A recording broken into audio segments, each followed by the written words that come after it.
natin, Zaria. Ngayon, may karapatan kang manahimik sa ko. Lahat sa sabihin mo pwedeng gamitin pag laban sa'yo.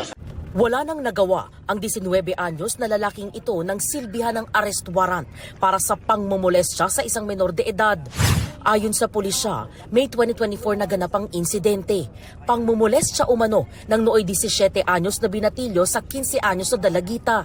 Hindi umano na isauli ng biktima ang cycling shorts na hiniram nito kaya niyaya siyang makipagkita ng lalaki. Accordingly, kaya hindi niya maisauli kasi nawawala.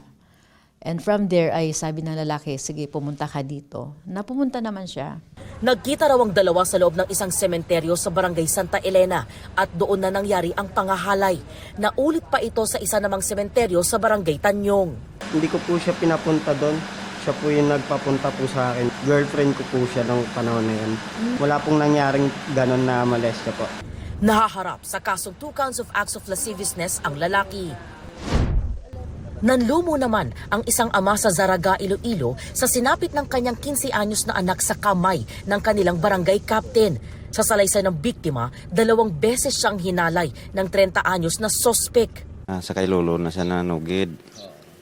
Di ko natay, nikap na ko kaginkisan. Kwento ng ama ng biktima, sinubukan pa siyang kausapin ng mga magulang ng kapitan. Nga istorya.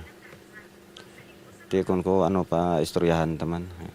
Natapos na lang ko, tumangon na lang ang sala ng ginimo.